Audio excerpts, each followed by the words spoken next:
Praise the Lord. இன்றைய சிந்தனையின் வசனத்தோடு கதை ஒன்றை கேட்போமா? செல்வம் போலீஸ் கான்ஸ்டேபிளா இருந்து ரிட்டையர்ட் ஆனவர். இன்னைக்கு எப்படியாவது பென்ஷனை பேங்க்ல போய் எடுத்துடணும்னு ஆசைப்பட்டாரு. ஆனா சனிக்கிழமை ஹாஃப் டே ஒர்க்கிங் டே. நல்லபடியா பேங்க்ல போய் பணத்தையும் எடுத்துட்டாரு. அப்பதான் அவரோட நண்பரை பார்த்தாரு. அவரோட ரொம்ப சுவாரஸ்யமா பேசி நின்றுட்டு அப்படியே பஸ் ஏறினாரு. வீட்டுக்கிட்ட வந்து இறங்கும் போதுதான் பணம் எங்க வச்சோன்னு பார்த்தாரு. பணத்தை காணும் பாக்கெட்ல. அச்சச்சோ, ஃபோனு ஃபோனையும் காணும்.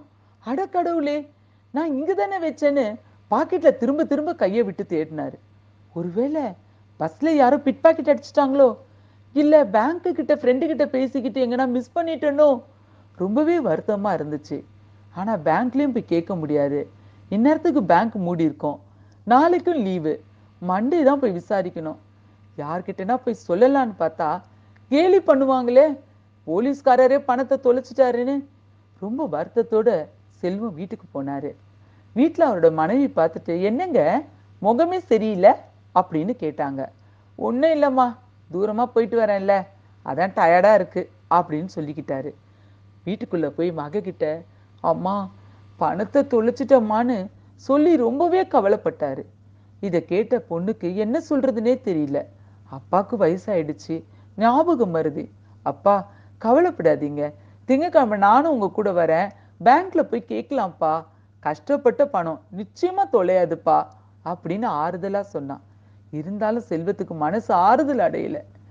மறுநாள் அவரோட பொண்ணு எல்லா துணியும் துவைக்க போடலான்னு சொல்லி எடுத்தப்பதான் அவரோட பேண்ட் பாக்கெட்ல ரகசியமா பணம் வைக்கிற அந்த பகுதியில அவர் ஒரு கவருக்குள்ள பணத்தையும் போனையும் சுருட்டி வச்சிருந்தாரு.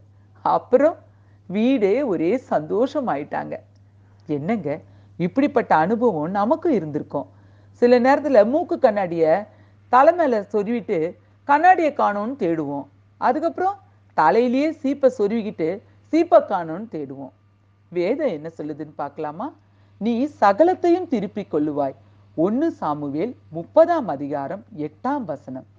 ஆமாங்க, கர்த்தராகி இயேசு கிறிஸ்து உங்க வாழ்க்கையில கடந்த நாட்கள்ல நீங்க எதெல்லாம் இழந்து போனீங்களோ, குடும்ப சமாதானமா இருக்கலாம், அல்லது உங்களோட ஆரோக்கியம் நீங்க இழந்து போயிருக்கலாம், அல்லது உங்களுடைய நிறைய நன்மைகளை நீங்க இழந்து போயிருக்கலாம். நகையை இழந்து போயிருக்கலாம், வேலை இழந்து போயிருக்கலாம். இப்படி நீங்க எதெல்லாம் இழந்தீங்களோ அதையெல்லாம் நீங்க திருப்பிக் கொள்ள போறீங்க. அப்புறம் ஏன் கவலையா இருக்கிறீங்க? God bless you all.